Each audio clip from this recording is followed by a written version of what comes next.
बिस्मिल्लाहिर्रहमानिर्रहीम। अस्सलाम वालेकुम नाज़रीन मोहतरम, इस कहानी की इससे पहले आप 30 किस्तें सुन चुके हैं। अब 31वीं किस्त मुलाहिजा फरमाए।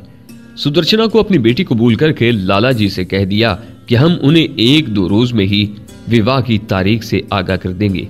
सुदर्शना तो शिद्दत जज्बात से मगलूब होकर भैया कहकर वही मुझसे लिपट कर रोने लगी। वापसी पर हम सब राय कोट आ गए। मैंने सालिग्राम को भी थोड़ी देर के लिए बुला लिया था। रात को मैंने उन लोगों को तफसीलन तमाम बातों से आगाह किया और उनसे कह दिया कि वो या तो अपने बेटे की जिंदगी और घर की खुशियों के हक में फैसला कर ले, या फिर मुहल्लेदारों और अजीजों के तानों से डर कर बेटे की जिंदगी और घर की खुशियां दाव पर लगा दे। रात काफी देर गए तक हम बातें करते रहे। फिर वो लम्हा भी आ गया जब तमाम घर वालों ने हंसी खुशी मेरी बात मान ली।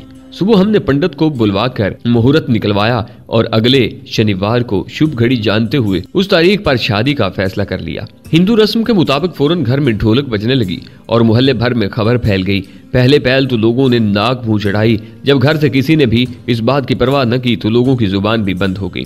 प्रकाश और सुदर्शना तो मेरे पांव धोकर पीने पर तुले हुए थे। उनके तो कभी वहमो गुमान में भी ये बात नहीं आ सकती थी कि मैं सुदर्शना के अड़ियल बाप को काबू कर सकूंगा। अभी तुमने देखा ही क्या है बालिके, मैंने प्रकाश से कहा और हम सब कहका लगाकर हंस दिए। लाला जी को मैंने खबर दी थी और इस बात का बंदोबस्त भी कर लिया था कि उन्होंने अब भी कोई अड़चन पैदा की तो हम उस शादी को सिविल मैरिज में तब्दील कर लेंगे। घर वाले तो सब कुछ भूल भुलाकर शादी ब्याह के हंगामों में खो गए, जबकि मैं स्वामी दयानंद की तरफ मुतवज्जा हो गया।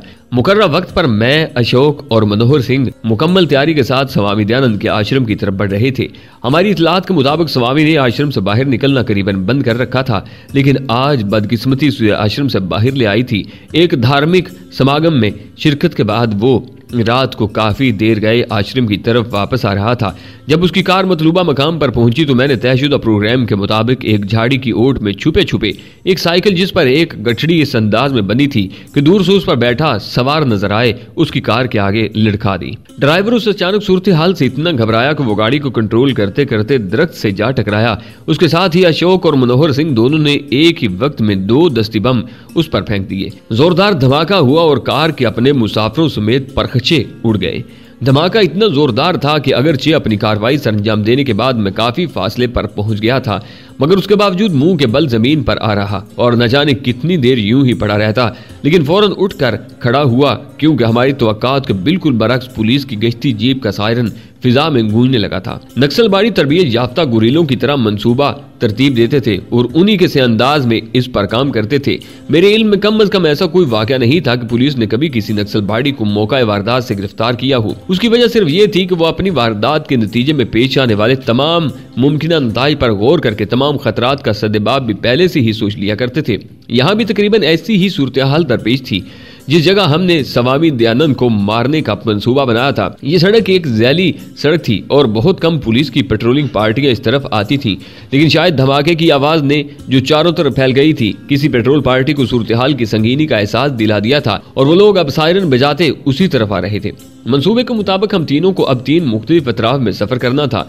मैं तो सलामती से घर जा पहुंचा, जबकि दूसरे साथियों की अभी कोई खबर नहीं मिली थी और मुझे हर लम्हे पुलिस की आमद का धड़का लगा हुआ था। कहीं उनमें से कोई गिरफ्तार हो जाए और वो पुलिस को मेरा पता दे दे।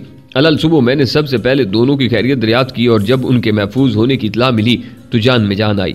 अब एक लंबे अरसे तक नक्सल बाड़ियों को दमसादे रखना था कि उनका यही तरीकाकार है। इसी असना में मेरे मामूलात में कोई फर्क नहीं आया था। कलकत्ता से वापसी पर मैंने फ्लाइट लेफ्टिनेंट राजकुमार से भी मुलाकात की और ताज़ा तरीन सूरत हाल जानने के लिए दूसरे जराए भी बरोकार लाया। प्रकाश की शादी की वजह से मेरे दोस्तों ने मुझे फिलहाल लुधियाना तक ही महदूद कर दिया था, क्योंकि अपने धर्मवीर की शादी में मुझे बाबूजी की गैर मौजूदगी में उनका किरदार अदा करना था। शनिवार को प्रकाश की शादी की खूब धूमधाम से हिंदुआना रस्म रिवाज के मुताबिक अंजाम पाई। फितरी कमजोरियां छुपाए नहीं छुपती।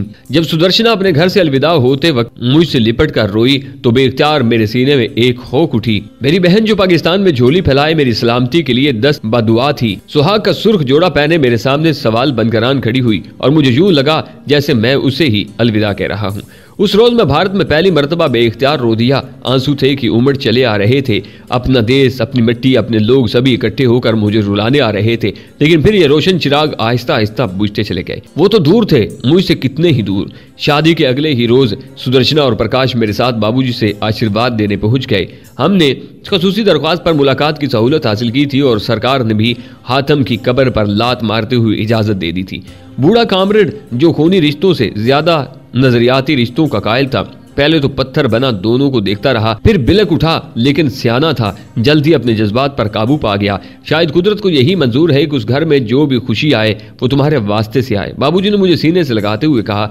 मैं उनकी इस बात का क्या जवाब देता। पूनम की तृष्णा आंखें मुझसे बार बार यही सवाल कर रही थी कि मेरे हिस्से की खुशियां कब लाओगे प्रकाश बाबू, और मैं उस सवाल की शिद्दत ही से कट जाता। मेरे पास उसका जवाब था ही क्या। मैं उस सयाह चिश्म देवदासी को कैसे कहता कि लुबान और ऊद सुलगाकर सारी जिंदगी अपने शहजादे की याद में जुदाई के गीत गाती रहना। मैं उसे क्यों कर बताता कि कुदरत ने अपनी सितम ज़रीफी आजमाने के लिए तुम्हें चुन लिया है। तुमने मोहब्बत की जो आकाश बेल अपने गिर्द मुड़ ली है, वो तुम्हें सारी जिंदगी अंदर से घुन लगाती रहेगी। तुम्हारा नसीबा तो उसी रोज फूट गया था जिस रोज तुम मेरी आंखों के रास्ते मेरे दिल में उतरी थी। अब तो हम दोनों उस राकेट की मानद खला में गर्दिश करते रहेंगे जिसका राब्ता दुनिया के साइंसदानों से कट गया हो। हाँ, हमारा मुकद्दर दरिया के दो किनारों से मुख्तलिफ कब था। सूरत हाल इतनी तेजी से बदल रही थी और वक्त का पंछी यूं पर लगाकर उड़ने लगा था कि मेरे अंदाजे धरे के धरे रह गए। भारतीय हुकूमत ने ऐलान जंग तो नहीं किया था, लेकिन उसमें कसर ही क्या रह गई थी। उनके दस्ते मशरकी और मगरबी सरहदों का तकद्दुस रोजाना पामाल करने लगे थे और उस पर गजब ये हुआ कि अगरचे भारतीय अफवाज की वहशियाना सरगर्मियों का दुनिया भर को सबूत मिल गया था, लेकिन अक़वाम आलम के कानों पर जूं तक न रेंगी। उन्होंने चुप साध रखी थी और इधर हमारी सफारती कोशिशें भी नाकाम हो चुकी थी। जिस बिना पर उन्होंने खुद को तमाम इखलाकी और बैनुल अक़वामी जिम्मेदारियों से आज़ाद कर लिया था और अपनी मनमानी कार्रवाइयां करने लगे थे। दुश्मन की इन चीरा दस्तियों के बाद एक ही सूरत बाकी रह गई थी, उसे नकेल टाली जाए। मशरकी पाकिस्तान में तूफानों का रुख मोड़ने के लिए मगरबी पाकिस्तान में पूरी संजीदगी से महाज खोलने की कोशिशें होने लगी और उसके लिए मुझे भी एक अहम मिशन सौंपा गया। मुझे पैगाम मौसूल हो चुका था और इस बार मैंने अपने इन जाले कमांडोज के साथ काम करना था जिन्होंने 1965 में भारतीय सुरमाओं को तिगनी का नाश नचाया था। मेरे कान उनकी हर आहट पर लगे रहते और नजरें बार बार बड़ी बेचैनी से घड़ियों की सुइयों का जायजा देने लगती। किस लम्हे मेरे जाबाज मेरे दरवाजे पर आदस्तक देते हैं। कमांडोज के साथ काम करने का यह पहला मौका था जो मेरे लिए किसी सादत से कम नहीं था। उन शेर दिल जवानों के साथ मैदान अमल में कूदने की लज्जत से आशना होने के लिए मेरी तबीयत एक अरसे से बेताब थी, लेकिन मेरे फराइज चूंकि स्पेशल सर्विस ग्रुप से मुख्तलिफ थे, इसलिए सादत से अभी तक महरूम रहा। आज जब खुशकिस्मती से ये मौका नसीब हुआ तो मेरी जज्बाती हालत नाकाबिले बयान हो रही थी। मुकर्रर वक्त पर मैं सरहदी इलाके की वीरान मस्जिद के इर्द गिर्द उगी झाड़ियों में आकर बैठ गया। अभी मुझे वहां बैठे 5 मिनट ही गुजरे थे जब अचानक मेरे दाएं तरफ से एक मखसूस जानवर की आवाज उभरी और खामोशी छा गई। चंद लम्हों के तवक्कुफ के बाद फिर वही आवाज वक्फे वक्फे से सुनाई दे रही थी। ये मेरे दोस्तों की आमद का सिग्नल था। मैंने भी अपने मुंह से वैसे ही आवाज निकाली और वक्फे वक्फे से 2 मरतबा ये अमल ठुरा दिया, जिसके जवाब में मेरे नजदीक ही पेंसिल टार्च जलकर बुझ गई। बिल्कुल उसी तरह की छोटी सी टार्च मैंने भी जलाकर बुझा दी और चंद सेकंड के बाद ही एक आहट मेरे करीब सुनाई दी। यह राहबर था जो मुजाहिदों को रहनुमाई करता हुआ यहाँ तक लाया था। उसने मेरे साथ कोड वर्ड्स का तबादला किया और मुझे मस्जिद के करीब ठहरने का कहकर खुद अंधेरे में वापस रिंग गया। चंद मिनट के जानलेवा इंतजार के बाद उनकी वापसी 5 जियालों के साथ हुई। अंधेरे में बारी बारी वो आगे बढ़कर मुझसे बगलगीर हो गए। उनमें से 4 तो जूनियर रैंक के थे। उनका कमांडर एक पठान कैप्टन था। इतने अरसे बाद अपने बहादुर फौजियों को अपने वतन की वर्दियों में मलबूस देखकर मुझे खुद पर काबू पाना मुश्किल हो रहा था। मैंने राहबर को वहीं से रुखसत कर दिया क्योंकि उसका काम अब खत्म हो चुका था और मेरा काम शुरू हुआ था। राहबर ने कुछ अजीब सी नजरों से हमारी समत देखा। शायद वो भी इस जज्बाती कैफियत का शिकार था जिसने मुझे असीर कर रखा था। उसकी आंखें हमसे यही इल्तिजा कर रही थी कि मुझे भी इस सादत से सरफराज होने का मौका दो, लेकिन नज़्म ज़ब्त भी बहरहाल कोई शय है।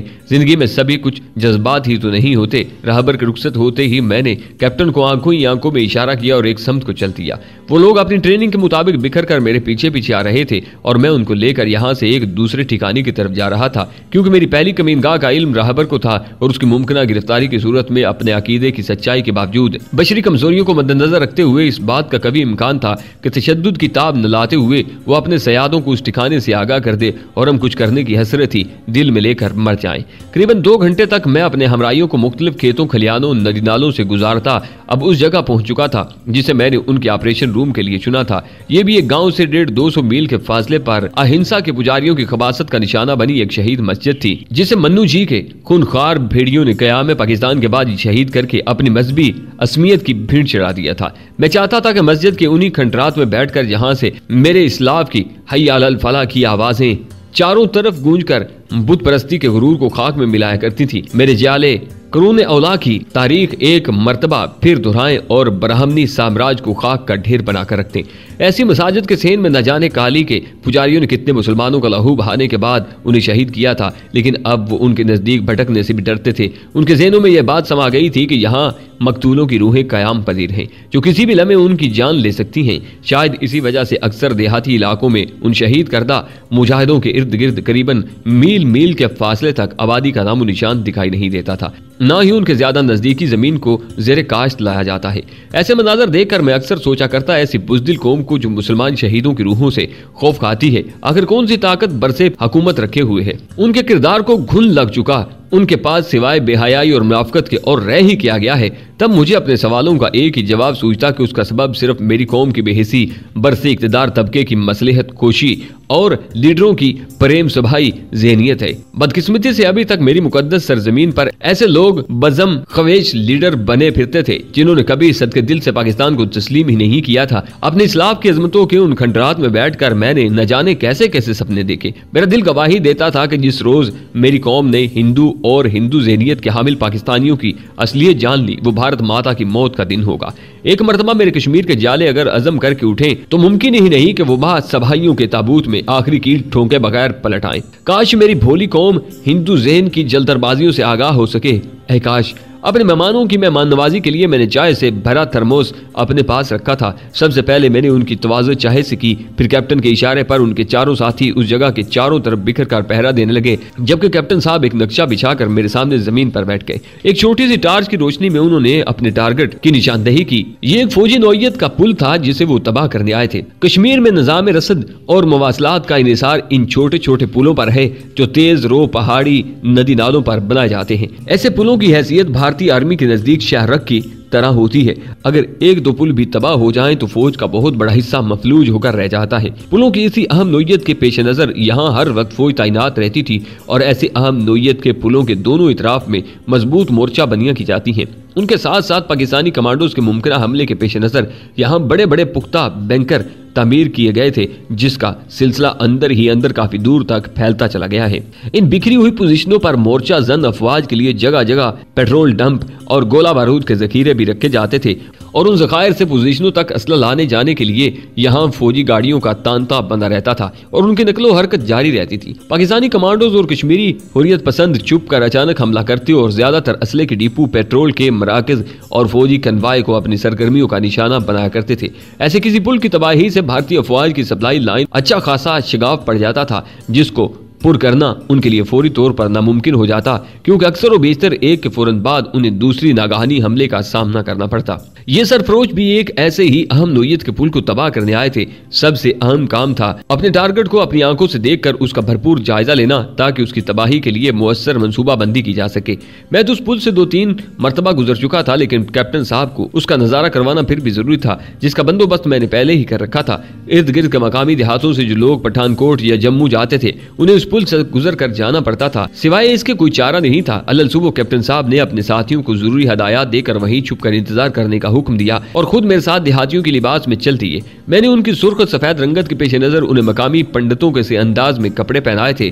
बतौर एहतियात फिर भी हमने अपने लिबास में पिस्तौल छुपा रखे थे। कपड़े का एक थैला मेरे हाथ में था जिसमें कुछ कागजात थे और दूसरा उनके हाथ में जिसमें खाने की अशिया रखी थी, क्योंकि ब्राह्मण ज्यादातर अपने घर के पक्के खाने पर ही इन्हिसार करते हैं। अपनी प्लानिंग के मुताबिक तमाम बातें मैंने जाने से पहले एक मरतबा फिर उनको ज़ेहन नशीन करवा दी। हम दोनों अल्लाह का नाम लेकर चल दिए। मैंने जानबूझकर वो रास्ता अपनाया था जो इर्द गिर्द के देहातों से हट कर जाता था। ये पुल से तकरीबन 8-9 मील दूर था। सारा रास्ता हमने पैदल ही तय किया और सूरज तुलू होने तक पुल के करीब पहुंच गए, जिसके दोनों किनारों पर मुसल्ला संतरी आने जाने वालों को ठोक बजाकर देखने के बाद ही वहां से गुजरने की इजाजत दिया करते थे। हम दोनों साथ साथ चलते उस पुल तक पहुंचे थे और पहरेदारों की तरफ देखे बगैर ही मुंह उठाए चले जा रहे थे। हाल्ट, कौन हो तुम, किधर जा रहा है? अचानक एक फौजी ललकारता हुआ हमारी तरफ बढ़ा। जवाब में मैंने डरते डरते हाथ जोड़कर उसे अपनी शिनाख्त बतलाई और नजदीक के एक गांव का नाम भी ले लिया। तू कौन है? उसने कैप्टन साहब से बड़े दरस्त लहजे में पूछा। कैप्टन साहब होंकलों की तरह उसका मुंह देख रहे थे। गूंगा है महाराज जी, इसकी मुसीबत तो भुगतने जा रहे हैं। क्या कुलयुग आ गया है, रिश्तेदारों ने बेचारे की सारी जमीन हथिया ली, हम अदालत ही भुगतने जा रहे हैं महाराज। मैंने उसकी बात का बदस्तूर उसी लहजे में जवाब दिया। ये क्या है थैले में? उसने मेरे थैले की तरफ इशारा किया। कागज हैं अदालत के माई बाप। मैंने थैले में रखे अदालती कागजात निकालकर उसकी तरफ बढ़ा दिए जो पहले ही मैंने आज के लिए तैयार करवाए हुए थे। ठीक है जाओ, उसने करीबन झिड़कते हुए जवाब दिया और हम लोग आगे बढ़ गए। कैप्टन साहब की मुतजस्साना नजरें बड़ी महारत से अपने टारगेट का जायजा ले रही थी। उन्हें इस बात का भी एहसास था कि दुश्मन भी उन पर नजरें जमाए खड़ा था और उनकी कोई भी मुश्तबा हरकत हम दोनों की मौत का बायस बन सकती थी। हम दोनों ने पैदल चलकर पुल अबूर किया और पुल के दूसरी तरफ खड़ी बस में सवार होकर शहर रवाना हो गए। दोपहर के बाद हम वापस आए, दोबारा पुल पर से गुजरकर हालात का जायजा लिया। अब मेरे ख्याल से कैप्टन साहब ने अपने जहन में कोई प्लान तरतीब दे लिया था। वापसी पर पहरेदार बदले हुए थे और हमें एक मरतबा फिर चेकिंग की उन्हें मराहिल से गुजरना पड़ा। अपने साथियों के पास हम शाम के वक्त पहुंचे थे। कैप्टन साहब ने नक्शा जमीन पर फैलाकर उस पर कुछ लकीरें खींची और अपने जावाजों को प्लान से आगाह किया। अपने मशवरे में उन्होंने मुझे भी शामिल कर लिया और जैसे ही आखिरी रातों का चांद डूबा सरफरोश खड़े हो गए। कैप्टन साहब मुझसे मुखातिब हुए और कहने लगे कि अगर मैं चाहूं तो उन्हें मतलूबा टारगेट तक पहुंचाकर वापस जा सकता हूं। वो नहीं चाहते थे कि किसी मुमकिन मुसीबत की सूरत में मैं भी उनके साथ दुश्मन का निशाना बन जाऊं। ऐसी मुहिम्मात पर जिंदा बचने के मौके न होने के बराबर होते हैं। शायद इसीलिए ऐसी मुहिम्मों पर जाने के लिए उन्हीं अल्लाह के शेरों का इंतखाब किया जाता है जो अपनी जिंदगी का मकसद सिर्फ एक बावकार मौत समझते हैं। अल्लाह के यही शेर अब पहलू ब पहलू खड़े थे। सब ने अपने हाथ उठाकर मिशन की कामयाबी की दुआ मांगी। कैप्टन साहब ने उन्हें आखिरी हदायत दी और हम सब एक हौसले एक अज़म के साथ बरहमनी तकब्बुर से टकराने चल दिए। पुल तक पहुंचने के लिए मैंने बहुत लंबा रास्ता इख्तियार किया था क्योंकि हम नहीं चाहते थे कि दुश्मन से दो दो हाथ करने की तमन्ना ही दिल में लेकर अल्लाह के हजूर पहुंच जाएं। सबसे आगे मैं था, मेरे पीछे कैप्टन साहब और उनके जांबाज कदम बकदम अपनी तरबियत के मुताबिक चल रहे थे। रास्ते में जहां कहीं मामूली सी आहट भी सुनाई देती हम फौरन दुबक जाते। मैंने मामूली खतरा भी मोल नहीं लिया था और जहां कहीं खतरे का जरा सा भी शाहिबा गुजरता मैं उन्हें बिठाकर खुद आगे बढ़ जाता। ये गाजी मेरे पास अल्लाह की अमानत थे और अमानत का बार उठाने के लिए कुदरत ने मुझे मुंतखब किया था। मैं नहीं चाहता था कि कल जब खुदा के हजूर पेश हूं तो वहां इस अमानत की मुकम्मल हिफाजत के सिलसिले में जरा सी कुताही के लिए मुझे जवाबदेह होना पड़े। उन कोहे शिकन जियालों से कुछ भाई नहीं था। दुश्मन के गरूर को खाक में मिला देना उनके बाएं हाथ का खेल था। उन्हें हर किस्म के नामसाद हालात और अचानक पेश आने वाली सूरत हाल से निपटने की खुसूसी अहलियत हासिल थी। लेकिन मेरा दिल चाहता था कि उनकी पुरतकद्दस जबीनों पर एक शिकन भी ना आए और वो अपना काम कर गुजरे। जिस वक्त हम पुल के नजदीक पहुंचे रात का एक पहर बीत चुका था। कैप्टन साहब ने यहां पहुंचकर 3 टोलियां तरतीब थीं। एक टोली में वो खुद और मैं शामिल था। दूसरी 2 टोलियों में 2-2 जवान शामिल थे। दोनों टोलियों को उनकी मखसूस पोजीशन का इल्म था। 2 जवानों ने तो पुल के एक किनारे पर पोजीशन संभाल ली, बाकी 2 के जिम्मा डायनामाइट लगाना था और यही काम सबसे खतरनाक था। दोनों टोलियों को अपने अपने टारगेट पर भेजकर कैप्टन साहब मेरे साथ अपने लिए पहले से मखसूस जगह पर दुबक कर बैठ गए। हमने पुल के एक किनारे पर बने एक बैंकर के पहलू में बनी छोटी सी पहाड़ी पर मोर्चे जमाए थे। जहां से वो बैंकर बमुश्किल 15 गज के फासले पर था। उस बैंकर के ऊपर एक सर्च लाइट नस्ब थी जिसे वक्तन फवक्तन घुमाकर वो लोग पुल की सूरत हाल का जायजा लेते थे। जबकि पुल के दोनों इतराफ पर बनी पहरेदारों की पोस्टों में मुसल्ला पहरेदार मौजूद थे। उनके अलावा यहाँ से कुछ फासले पर फौज डिप्लॉय थी और एंटी एयरक्राफ्ट गन्स भी नस्ब थी। इतने जबरदस्त हिफाजती इंतजामात की मौजूदगी में पुल को तबाह करने का तसव्वुर भी नहीं किया जा सकता था। लेकिन मेरे हमराइयों की लुगत में नामुमकिन का लफ्ज तो था ही नहीं। हम पुल से करीबन 40 गज दूर एक दूसरे से अलग हुए थे। मेरे कंधे पर लटके थैले में दस्ती बम मौजूद थे और मुझे कैप्टन साहब ने हदायत की थी कि जैसे ही वो सिग्नल दें मैं बैंकर के अंदर बम फेंकने शुरू कर दूं। मैं कोई तरबियत याफ्ता फौजी नहीं था, लेकिन अपने सरफरोशों की मईत में मुझे यूं महसूस होता था जैसे मैं भी उनकी तरह एक तरबियत याफ्ता और पेशावर कमांडो हूं। हम दोनों बैंकर को अपनी जद में लिए एक पत्थर की ओट में उस पर नजर जमाए एक दूसरे से कुछ फासले पर लेटे थे। कैप्टन साहब ने स्टेन गन का रुख बैंकर की तरफ कर रखा था, जबकि मेरे हाथ में मजबूती से पकड़ा हुआ हैंड ग्रेनेड किसी भी लम्हे पटने के लिए तैयार था। मुझे कैप्टन साहब की हालत का तो इल्म नहीं, मेरे दिल की धड़कनें अलबत्ता बेकाबू होती जा रही थीं, लेकिन मैं खौफजदा हरगिज नहीं था। अलबत्ता कुछ न कुछ फौरन कर गुजरने के लिए बेताब जरूर था।